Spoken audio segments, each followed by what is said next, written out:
قرآن شریف کی آیت ہے، سن لیجئے.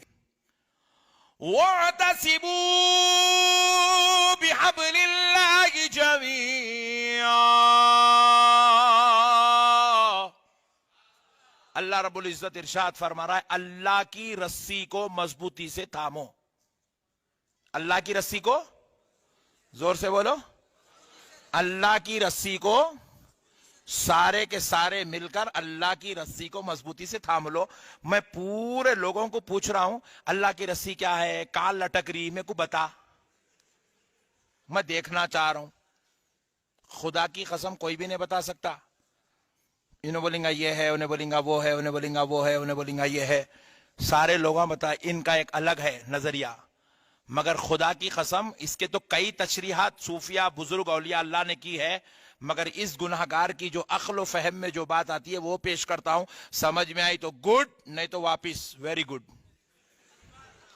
اپنا فارمولا ہی جیسا ہے، زبردستی اپن کھٹکے مار کے پیسے لے کے دیے نے پھگٹ میں سب.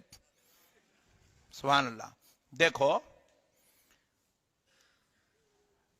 اللہ کی رسی کیا ہے، دیکھو آپ، جس کو مضبوطی سے تھامنا ہے. میرا ہاتھ میرے پیر کے ہاتھ میں ہے،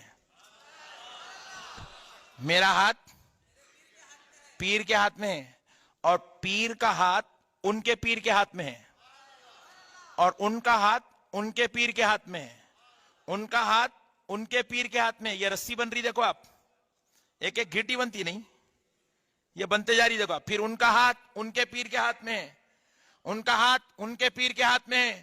سارے پیروں کا ہاتھ پیرانے پیر کے ہاتھ میں ہے، اور پیرانے پیر کا ہاتھ جنید بغدادی کے ہاتھ میں ہے. جنید بغدادی کا ہاتھ سری سقطی کے ہاتھ میں ہے.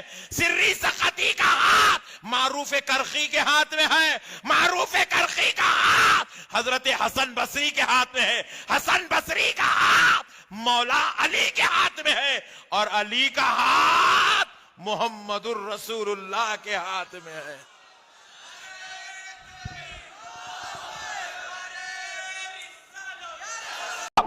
اللہ کی رسی سے چمٹ جاؤ، اللہ کی رسی کو مضبوطی سے تھام لو. اور یہ اللہ کی رسی کون سی ہے؟ متعدد احادیث کے ذریعے سے واضح ہوتا ہے کہ یہ ہے قرآن. ایک طرف ہے انسان میں تقویٰ، ایک طرف اس میں علم آنا چاہیے، قرآن کا فہم پیدا ہونا چاہیے، قرآن کے نظریات کو سمجھنا چاہیے، قرآن کی حکمت کو سمجھنا چاہیے.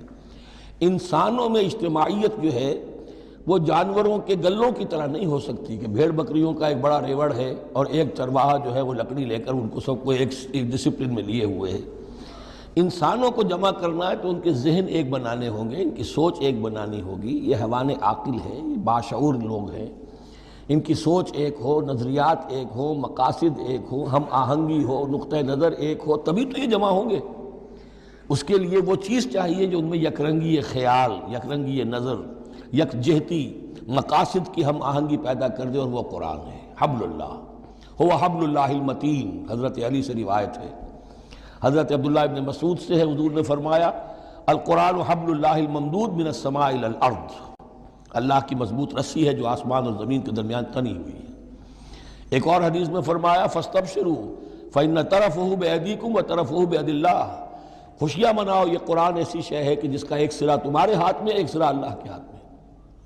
تو تقرب الی اللہ کا ذریعہ بھی قرآن، اور آپس میں تمہیں جوڑ کر رکھنے کا ذریعہ بھی قرآن. تو دوسرا نقطہ ہوا واعتصموا